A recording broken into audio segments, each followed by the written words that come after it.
ये आकाशवाणी का प्रसारण है विविध भारती। मुझे याद सब है जरा जरा,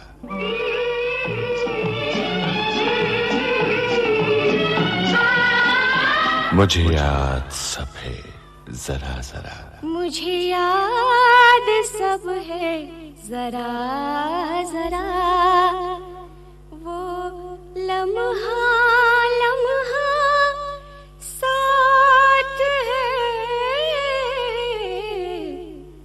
मुझे याद सब है जरा जरा।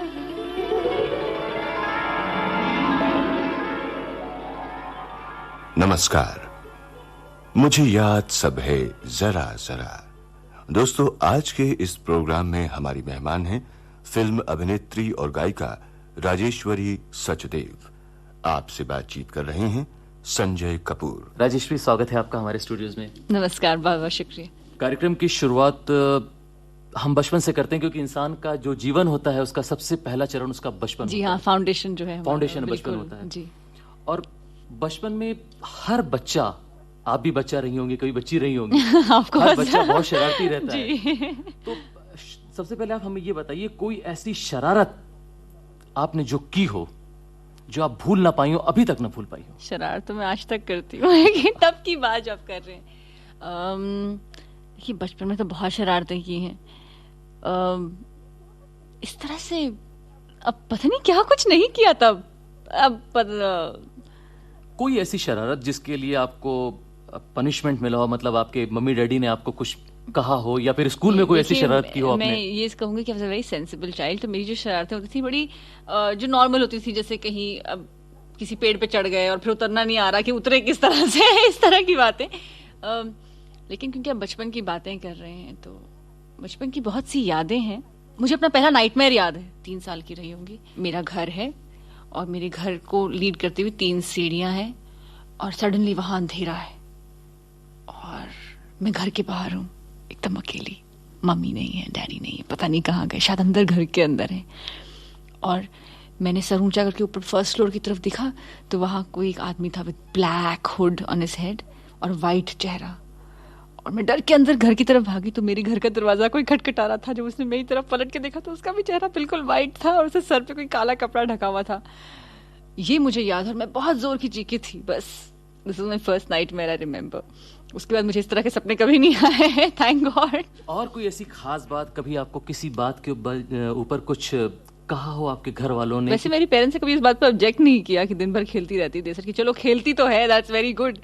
लेकिन इस तरह की खास शरारत मुझे याद नहीं आती। बचपन में आप जब छोटी थी, स्कूल जाती थी, बारिश का मौसम रहता था बहुत, आप कभी गर्मी रहती थी, तो बचपन में आप छाता लगा के स्कूल जाती थी या आपको कोई छोड़ने जाता था? देखिए, आप शरारतों की जहां बात करते तो मेरे स्कूल टीचर्स जरूर आपको बताएंगे कि ये लड़की कितनी शरारती थी।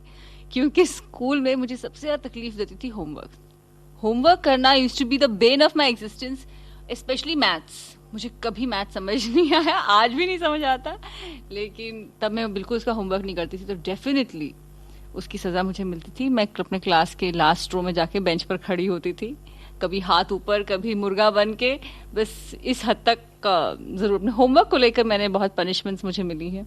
बारिशों में तो कभी मम्मी छोड़ने जाया करती थी स्कूल, कभी पापा छोड़ने जाया करते थे। और मुझे याद है कि जो रेनकोट होता था हम उतार लेते थे कि नहीं भीग कर जाएंगे, तो उसका बड़ा मजा आता था। सिर्फ इतना था कि जो अपनी किताबें हैं उसको, जो स्कूल बैग होता था उसमें भी प्लास्टिक में ढक लेते थे सारी किताबों को। किताबों को कुछ नहीं होना चाहिए, मम्मी पकड़ लेंगी। और भीगते भीगते स्कूल जाते थे, भीगते भीगते लौटते थे। मुझे याद है कि एक बार बहुत तेज बारिश हो रही थी और जब मैं और मेरा छोटा भाई स्कूल से आए थे तो फ्लड हो गया था हर कहीं, और मम्मी ने हम दोनों को फटाफट नहलाकर, सुखाकर अच्छी तरह से कंबल के अंदर दोनों को डाल दिया था और फिर गरम गरम दूध पिलाया था। मुझे बहुत अच्छी तरह से याद है, फिर पकौड़े भी खिलाए थे उसके बाद।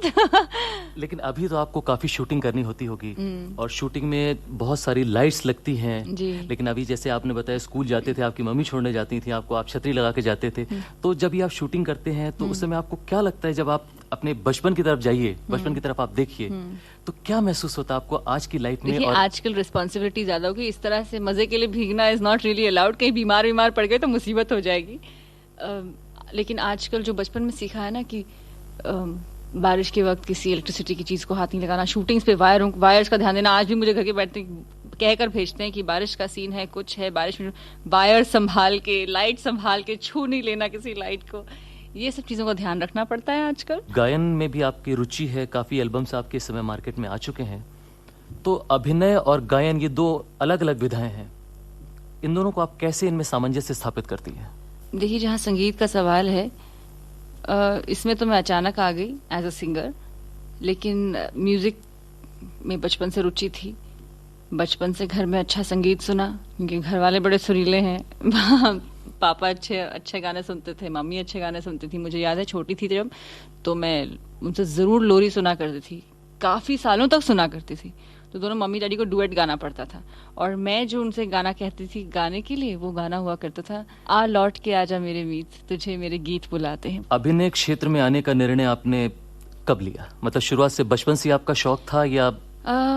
बचपन से थिएटर जरूर करती आ रही हूँ, और उस वक्त तो शौक ये होता था क्योंकि पापा के साथ चले जाया करते थे, वहाँ दूसरे बच्चे हुआ करते थे, तो वहाँ पे प्लेज रेस कर लिए हमने बचपन में। शौक बढ़ता गया, कुछ अच्छे प्लेज मिलते गए। बकरी किया मैंने, that was my first major play. और फिल्मों की मुझे ऑफर्स आने लगे आफ्टर माय स्कूलिंग, तो it was a very gradual process. आपकी पहली फिल्म? मेरी पहली फिल्म मराठी की थी, आयत्या घरात घरोबा। सचिन जी ने डायरेक्ट किया था इस फिल्म को, और उस वक्त भी मैं बहुत छोटी सी ही थी और इतनी शरारत करती थी सेट में, मुझे हमेशा डांट पड़ती थी।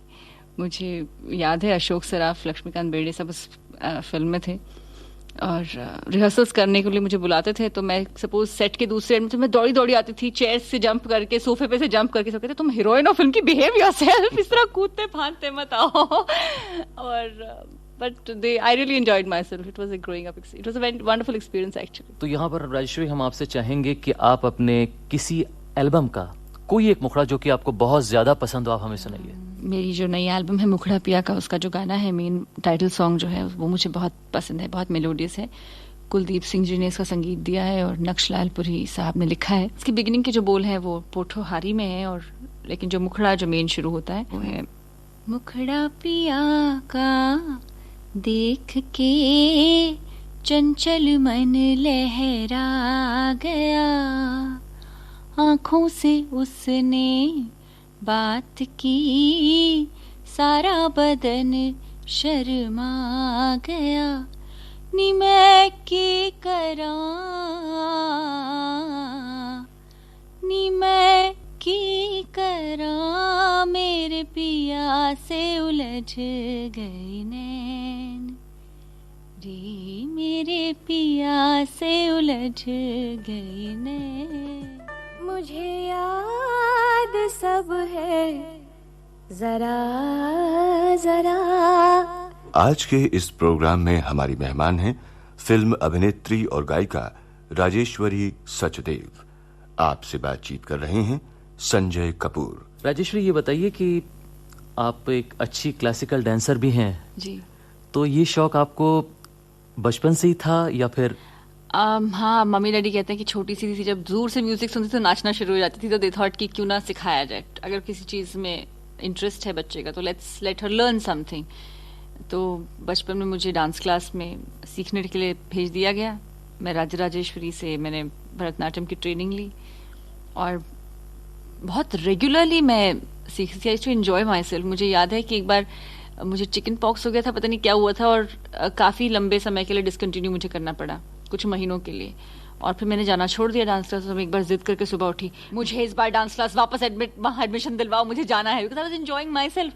और मैंने कभी डांस क्लास में मिस भी नहीं किया as a child. I used to really enjoy myself there. और सिर्फ 10th स्टैंडर्ड की छुट्टियों में जो एग्जाम्स थी तब जाके मैंने महीने भर की ब्रेक ली थी। तो इट वॉज वंडरफुल, क्योंकि वहाँ स्टेज पे डांस करना इतने सारे लोगों के साथ, the music, the ambience, it was all beautiful. इसी तरह थिएटर का भी बड़ा मजा आता था कि वहाँ सारे बच्चे हुआ करते थे इप्टा के, तो बहुत सारी जमा मंडली थी। मुझे याद है कि सफ़ेद कुंडली उन दिनों चल रहा था और सारे बच्चे उस प्ले में थे। 60 लोगों का वो प्ले था, और बच्चे और सुलभा आंटी, हम लोग सब क्राउड में हुआ करते थे। हम सबको संभालती रहती थी कि हम किसी के पैर के नीचे ना आ जाए, इतने होते थे हम लोग। और सबसे ज़्यादा मज़ा आता था जब हम लोग आउटडोर जब बाहर कहीं प्ले करने जाते थे, दिल्ली कभी जा रहे हैं, कभी कलकत्ता जा रहे हैं, तो पूरी की पूरी कंपार्टमेंट बुक हो जाया करती थी. It was very family thing. IPTA में जब प्ले के लिए सारी की सारी फैमिली जाया करती थी, और रात में हम सारे बच्चे बहुत शरारतें करते थे. मुझे याद है शैली में रात को जब सब सो जाया करते थे, तो वो जो ट्रेन के वो नहीं होते जब बर्थ जहाँ सब सोते हैं, तो वहां खड़े होकर, ताकि जमीन पे पैर नहीं है, वहां पैर हैं, और सफेद चद्दर पूरे ऊपर डाले हुए चल रहे हैं. मुझे याद है राजेंद्र जी जब वहां पर सोए हुए थे एक दिन, तो मैं पूरे सफेद चद्दर में घूम रही थी यूं बार्स को पकड़ पकड़ के, और वो चीखे थे भूत, और मैं वहां से भागी थी, और we all kids had such a laugh. फिर अगले दिन हमने कहा नहीं वो हम ही थे, भूत कोई नहीं था. तो there used to be wonderful experiences. मिलके वर्कशॉप्स अटेंड करते थे, खेलते थे. It was fun. मतलब आपने बचपन में ना करते हुए भी काफी शरारतें की. हाँ. अब धीरे धीरे याद आ रही हैं. और क्या शौक थे आपके बचपन में, गायन और ये अभिनय के अलावा और क्या शौक थे? देखिए, पढ़ाई करने के अलावा सारे शौक थे. घर से बाहर निकलने का बस मौका चाहिए था. तो स्पोर्ट्स में अच्छे थे. तो लकीली हमारे घर से इस तरह से किसी ने फोर्स नहीं किया कि बस अभी पढ़ना तो मतलब पढ़ना ही है. नहीं, पढ़ाई भी कर लो, खेलो भी, कुछ सीखो भी. तो स्पोर्ट्स के लिए जाया करते थे. छुट्टियों में मुझे याद है कि समर कैंप्स हुआ करती थी खालसा कॉलेज में. तो मेरे पिताश्री, ही वाज सो स्ट्रिक्ट, मतलब छुट्टियों में देर तक सोना नहीं है. सुबह 6 बजे उठा दिया जाता था हमें, और चलो फटाफट तैयार हो और ग्राउंड में पहुंच जाओ एथलेटिक्स के लिए. तो कई सालों तक तो हमारी छुट्टियां इस तरह बीती कि सुबह सुबह पहुंच जाया करते थे एथलेटिक्स के लिए वहां पे. फिर 3-4 घंटे ग्राउंड में खूब दौड़ते थे, खूब खेलते थे. फिर घर आके ढेर सारा खाते थे, सो जाते थे 2 घंटे, और फिर दोपहर को उठते थे, स्विमिंग के लिए जाया जाता था. फिर स्विमिंग से निकलते बहुत भूख लगती थी. मुझे याद है शिवाजी पार्क स्विमिंग पूल के बाहर बहुत गर्मा गर्म वड़ा पाव मिलता था, तो 3-4 वड़ा पाव फटाफट खाया, और वहां से पहुंच गए डांस क्लास. तो इट वाज वंडरफुल. और जब रात में घर पहुंचते, अब खाना वाना खा के इतनी मीठी नींद आती थी, इतने थके थे दिन भर के. It's a productive day. और आज उन चीजों का फायदा है, क्योंकि जो उस वक्त की डिसिप्लिन थी आज हमारे काम आ रही है. एक आदत पड़ जाती है ना उन चीजों की. तो it's wonderful. I thank my parents for it कि इतना कुछ उन्होंने करवाया छुट्टियों में. मुझे याद सब है जरा जरा. और आज के इस प्रोग्राम में हमारी मेहमान हैं फिल्म अभिनेत्री और गायिका राजेश्वरी सचदेव. मुझे याद है कि तमिलनाडु में मेरे मामा गए थे रहने, तो हमने कहा छुट्टियों में मामा के यहाँ जाना है. और वहां पे ताड़गोले बहुत मिलते थे, और बहुत सस्ते हुआ करते थे उन दिनों. कोई 5 पैसे का एक बड़ा सा ताड़गोला. और मेरा कजिन और मैं और मेरा छोटा भाई, हम दोपहर को लंच के पहले खरीदने जाते थे, और 10 रुपए के खरीदते थे. इमेजिन 5 पैसे का एक ताड़गोला 10 रुपए का हम खरीदते थे. और उस ताड़गोले के पत्ते में इतनी खूबसूरती से लपेट कर दिया जाता था. तो आते थे फ्रिज के अंदर रखते थे. वी यूज्ड टू वेट कि अब कब खाना दें, कब खाना खत्म हो, ताड़गोलों पे अटैक करें. हर एक के हिस्से में 10-10, 15-15 आने के बावजूद हम दूसरे से चुरा कर खाते थे. वंडरफुल. खाने पीने का बड़ा शौक था. इस तरह से आइसक्रीम ढेर सारे खाते थे, कभी बीमार पड़ जाते थे, बट हु केयर्ड. राजेश्वरी, आज आपकी गिनती एक संवेदनशील अभिनेत्री के रूप में होती है. जब भी आपने इस फील्ड में आने का निर्णय लिया जी, तो आपकी फैमिली की तरफ से आपको क्या रिस्पांस दिया गया? My family is always been very supportive. हमेशा उन्होंने सपोर्ट किया है, क्योंकि मेरे पापा इस प्रोफेशन को जानते हैं. तो उन्होंने कहा कि देखिए ये प्लस पॉइंट्स हैं, ये माइनस पॉइंट्स हैं. अगर तुम इसे हैंडल कर सकती हो, wonderful, go ahead, and if you are good then you should stick on, there is nothing wrong. और उनकी तरफ से सपोर्ट मिला हमेशा, जब भी जो भी करना चाहा हमने. कोई एक ऐसी एक्ट्रेस जिससे आप बहुत ज्यादा इंस्पायर्ड हुई हो? देखिए, इंस्पायर्ड तो मैं नहीं कह सकती. I don't have a single favourite as such. लेकिन मुझे बहुत से एक्ट्रेसेस, बहुत से एक्टर्स हैं जो पसंद हैं. हर एक में एक खूबी है. और but to be very honest, किसी एक को लेकर I have never been, I mean, but बचपन से ही ऐसा रहा है. मैंने बचपन में कभी पोस्ट कार्ड्स वगैरह इकट्ठा नहीं की, जैसे बच्चे करते हैं ना, वो बाहर स्कूल के बाद पोस्ट कार्ड्स मिलते हैं उस हीरो के, और नेवर डन दैट. बट मुझे बहुत से कलाकार बहुत कारणों से अच्छे लगे. I have loved Vyjayanthimala, loved Madhubala, loved Nutan ji, loved everybody. सब में एक खास बात रही है. जिस मुकाम पे आज आप हैं, वहां तक आने में आपको बहुत सारे लोग मिले होंगे, तो किसको आप ज्यादा श्रेय देती हैं?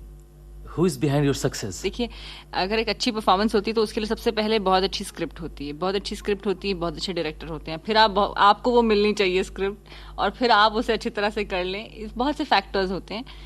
लेकिन देखिए, जहाँ पर मैं पहुंची हूँ उसके लिए I would say there is lot of luck. God has been kind. God has been kind. Where is नसीब की बात जहाँ पर है, जहाँ पे मुझे जो टैलेंट दिया है उसके लिए I thank God. And then I thank my parents जिन्होंने मुझे हमेशा कुछ सीखने का मौका दिया. अभिनय और गायन के अलावा जब भी आपको समय मिलता है आप और क्या करती हैं? अपने सारे पुराने फ्रेंड्स को फोन करती हूँ, बहुत गॉसिप करती हूँ और किताबें पढ़ती हूँ. वही नॉर्मल चीजें. जो फिल्में देखती हूँ ढेर सारी. फिल्में पुरानी देखती हैं या? पुरानी भी देखती हूँ, नई भी देखती हूँ. अच्छी फिल्में भी देखती हूँ, बुरी फिल्में भी देखती हूँ. सब देखती हूँ ताकि पता चले कि ये बुरी क्यों है. तो अभी आपने अपने लेटेस्ट एल्बम मुखड़ा पिया का इसके कुछ बोल हमें सुनाए थे जो कि वाकई बहुत अच्छे थे. तो इसके बारे में कुछ थोड़ा और हमें आप बताएंगे कि कैसे ये कॉन्सेप्ट कैसे बना? देखिए, पहली एल्बम थी हुल्ले हुलारे. उसके बाद शुक्र है खुदा का और लोगों का कि लोगों को एल्बम पसंद आई और लोगों ने माना कि मैं बहुत अच्छी सिंगर.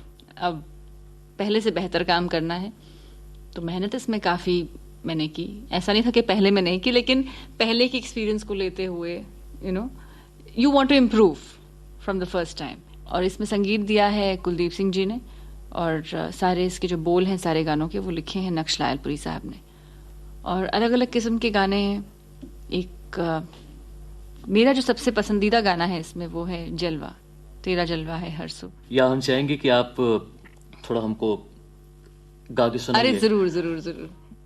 तेरा जलवा है हर सू, तेरा जलवा है हर सू, तेरा जलवा है हर सू, तेरा जलवा है हर सू. झरनों में है तेरे नगमे, फूलों में तेरी खुशबू.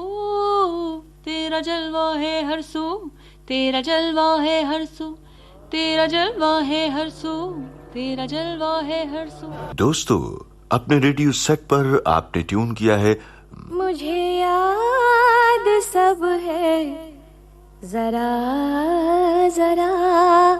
आज के इस प्रोग्राम में हमारी मेहमान हैं फिल्म अभिनेत्री और गायिका राजेश्वरी सचदेव. आपसे बातचीत कर रहे हैं संजय कपूर.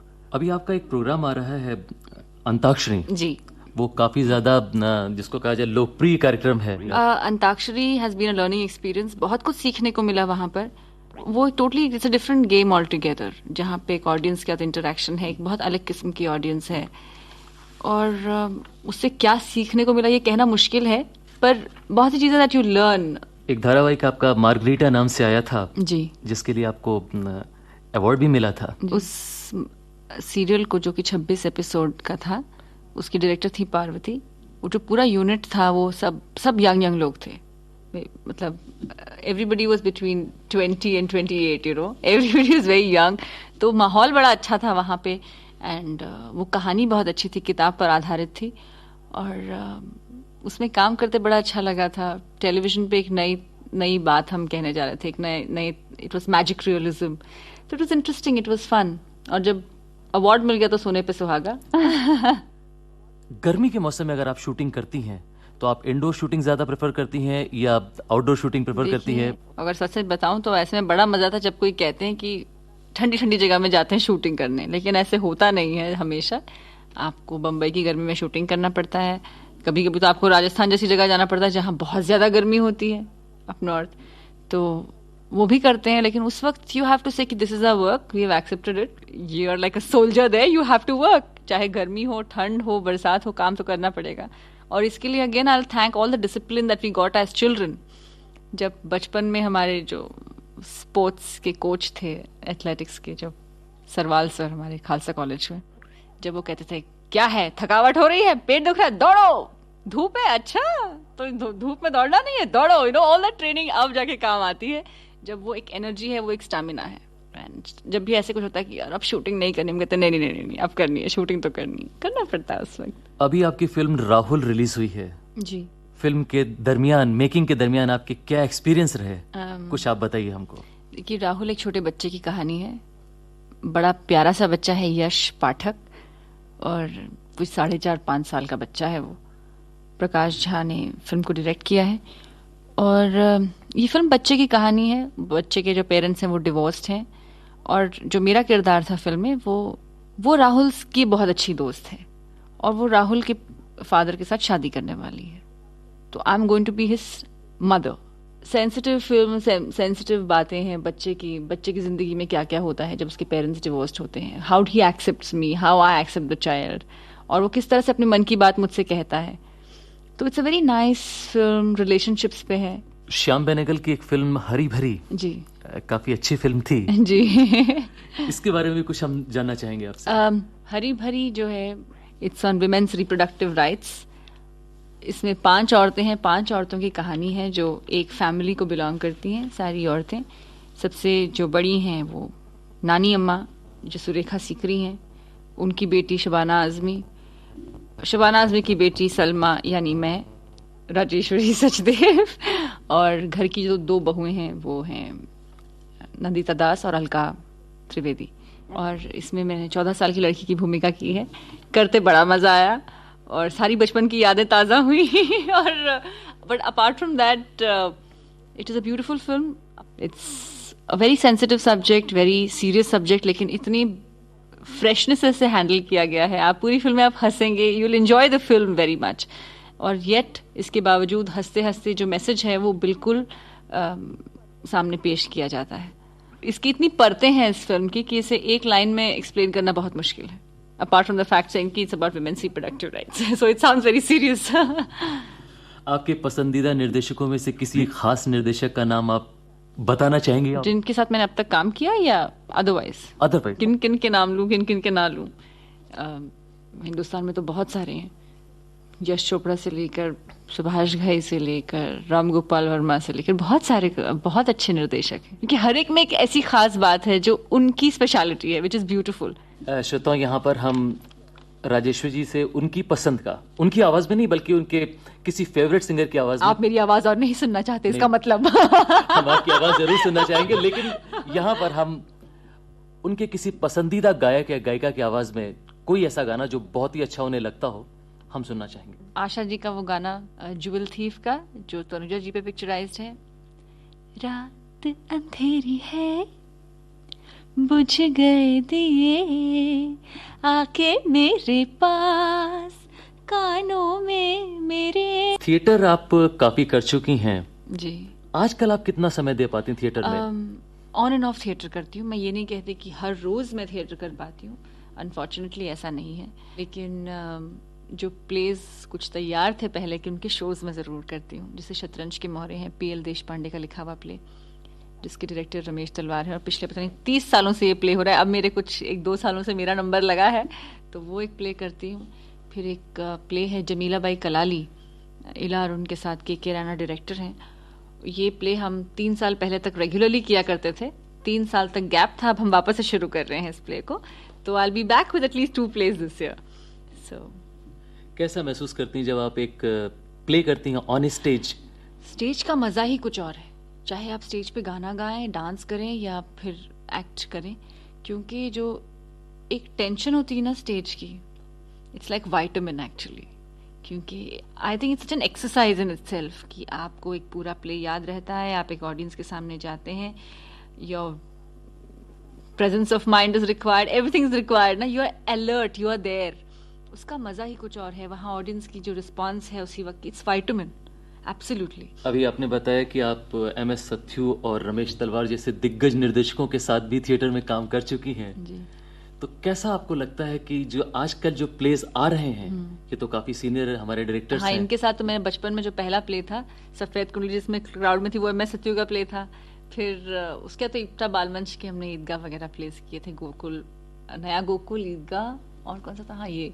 और फिर बकरी जब मैंने, मेरा जो पहला इम्पॉर्टेंट रोल जो था बकरी में, वो भी MS सत्यू का के निर्देशन में था। तो हाँ, actually I worked with so many good directors. बचपन से ही ग्रूमिंग शुरू हो गई थी लगता है मेरी। मतलब कोई भी परफॉर्मेंस से पहले आपका घर में रिहर्सल हो जाता होगा, क्योंकि आपने अभी बताया कि हाँ बिल्कुल, घर में बाकायदा जब स्क्रिप्ट आती है तो मैं अपने डैडी के साथ बैठ जाती हूँ कि ये स्क्रिप्ट आई है, ये मैं, डैडी कहते हैं पढ़ लो इसे एक बार, वो भी पढ़ लेते हैं, फिर हम उसको डिस्कस करते हैं, we throw ideas at each other कि ये ऐसे क्यों और वैसे क्यों नहीं। तो ये इट रियली हेल्प्स, क्योंकि जब मेरी पहली फिल्म भी थी तो his support has been wonderful कि बचपन से इनके साथ काम किया तो ये मेरी नब्ज को पहचानते हैं, ये जानते हैं कि मैं कहाँ अटकती हूँ और क्यों अटकती हूँ तो उस तरह से यस।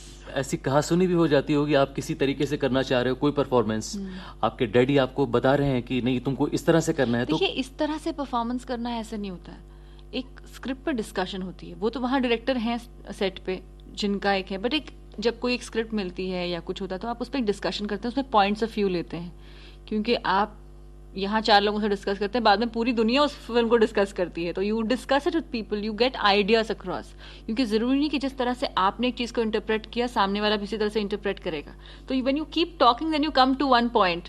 डायरेक्टर से जितनी डिस्कशन हो जाती है, राइटर्स से डिस्कशन हो जाती है, तो जब इस प्रोफेशन के साथ के लोग आपके घर पर हैं जो इस प्रोफेशन को समझते हैं, यहीं पे रहते हैं, तो इट्स वंडरफुल, क्योंकि वो फीडबैक मिलता है, that way you don't go wrong.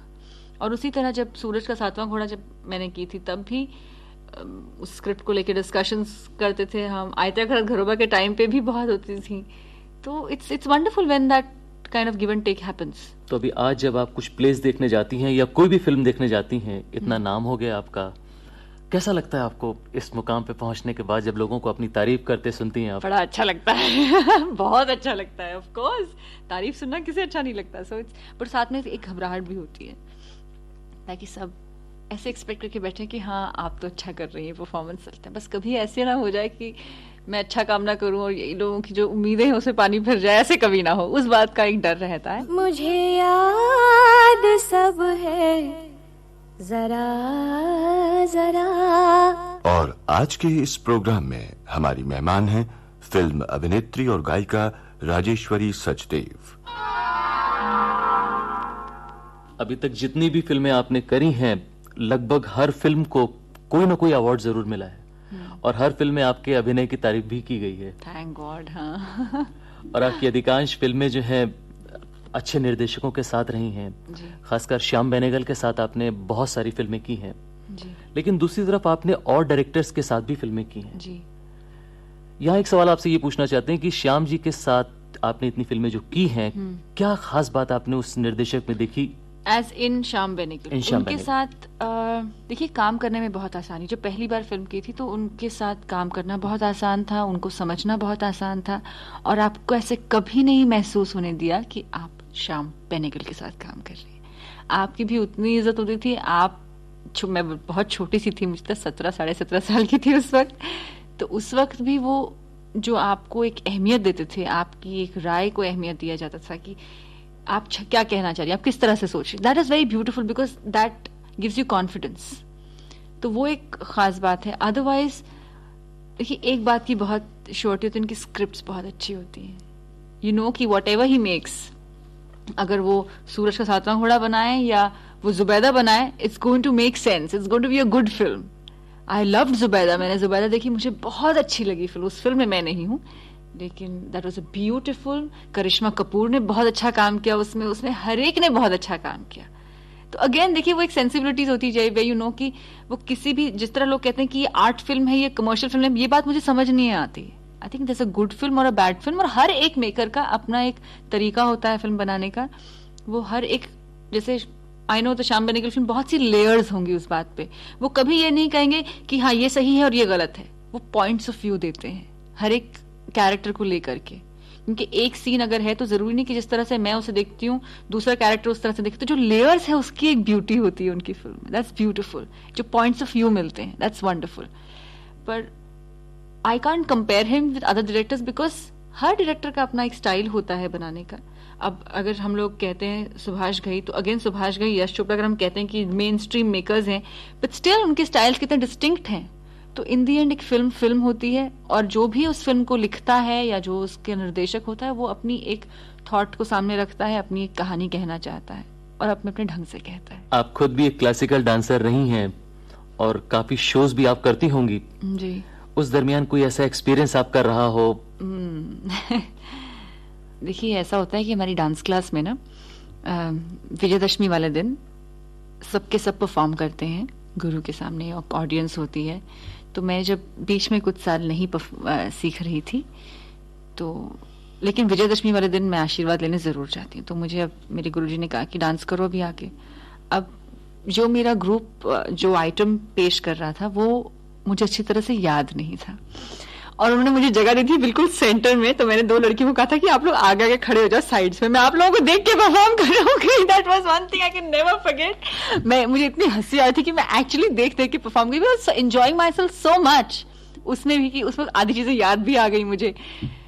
तो दैट्स इट। मेरे गुरुजी भी हंसते थे कि कैसी लड़की कर रही है, बट इट वाज फन क्योंकि इट वाज जस्ट एक पूजा वाले दिन आप परफॉर्म करते हैं, पर I can not forget that. मैं बड़ा हंसी थी उस दिन कि मैंने कैसे परफॉर्म किया। तो अभी भी जब आप परफॉर्म करते हैं स्टेज के ऊपर, तो वाकई अगर सोलो परफॉर्मेंस नहीं है तो भी सामने वाले को देख के आप परफॉर्म करते हैं? देखिए ऐसा तो नहीं होता कि आपका रियाज होता है जब आप स्टेज पे शो पे जाते हैं, तो definitely you go with a professionalism, you can't do that. पर ऐसा नहीं कि आप स्टेज पे चीज नहीं भूलते हैं, ऐसा वक्त आता है कि आप भूलते हैं। It happens with all of us.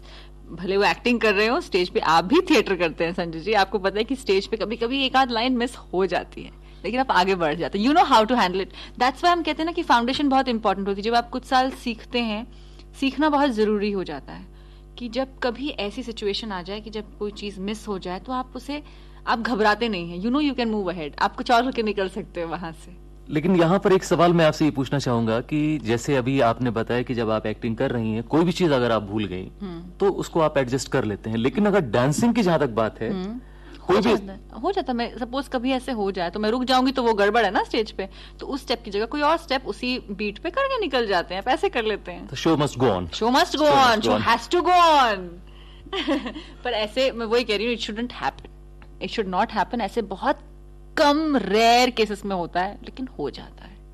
एक प्ले था मोटे राम का सत्याग्रह, तो उसमें एक जो एक्टर है वो कहीं फंस गए और वक्त पे वो पहुंच नहीं पाए, तो किसी और एक्टर को फटाफट कॉस्ट्यूम पहना के, प्ले देखा हुआ है लेकिन उस वक्त जल्दी जल्दी में से कि कॉस्ट्यूम पहनो, वहां पहुंच जाओ, ये सीन तुम्हें याद होगा मोर और लेस, तुम कर लो ऐसे। तो वो लाइनें बेचारा याद करता रटता गया, लेकिन स्टेज पे जैसे ही पहुंचा तो भूल गया सब कुछ ऑब्वियसली। उस सीन में मेरे पापा थे और 2 कलाकार और थे, और सीन की शुरुआत उस एक्टर ने करनी थी।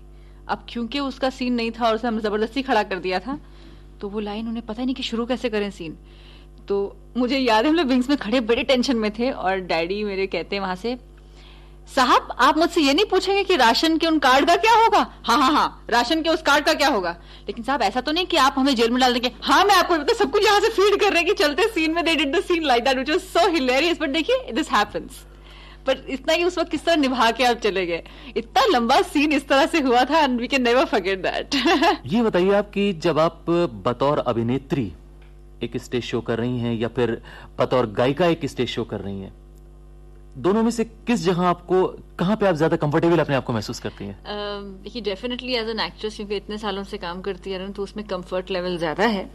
लेकिन जब से ये सिंगिंग का ये सिलसिला शुरू हुआ है तो इसमें एक्साइटमेंट बड़ी होती है मुझे, और you feel like the king of the world. और स्टेज पे आप जाते हैं, बाकी तो सेम फीलिंग, जब या तो आप एक्टिंग करें या आप सिंगिंग करें, but because of the time factor एक जगह पे जो इन्वॉल्वमेंट की है, म्यूजिक में मैं कोई 2-2.5 साल से हूँ, तो जितने शोज इस दौरान किए तो उसमें बिगिनिंग में एक कॉन्सेंट्रेशन से शुरू किया, फिर बिगिनिंग में थोड़ी टेंशन भी होती थी, I hope everything goes well, लेकिन अब वहां पे भी एक कंफर्ट लेवल आ गया है जहां पे कॉन्सर्ट्स में it's fun. In fact I look forward for concerts, क्योंकि 20-20 हजार लोग आपके सामने होते हैं और माइक आपके हाथ में, आप गाने गा रहे हैं, लोग आपके साथ झूम रहे हैं, it's such a beautiful feeling.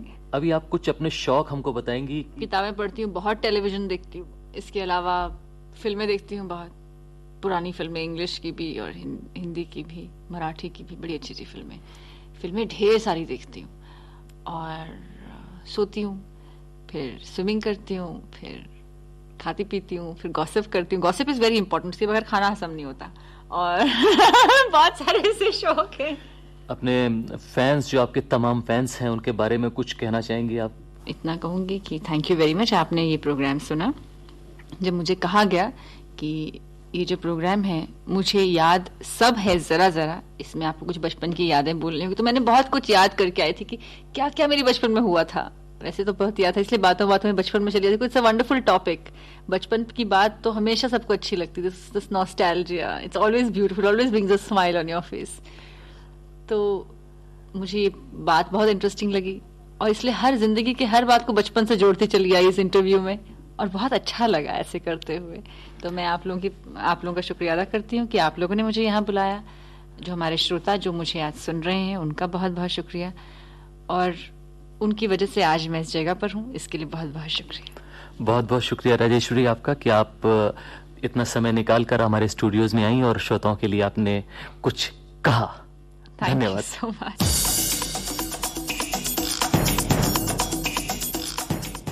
मुझे याद सब है जरा जरा। आज के इस प्रोग्राम में हमारी मेहमान थीं जानी मानी फिल्म अभिनेत्री और गायिका राजेश्वरी सचदेव। आपसे बातचीत कर रहे थे Sanjay Kapoor.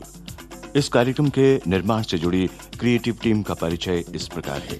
Technical assistants Dinesh Dabholkar, post production Usha Mehta, associate presenter Kamal Sharma, presentation Rakesh Joshi और विविध भारती की मुझे याद सब है जरा जरा की इस एपिसोड की प्रोड्यूसर थीं शकुंतला पंडित।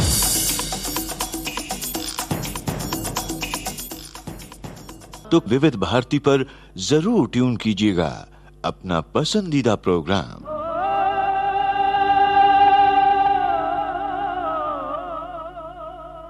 मुझे याद सब है जरा जरा।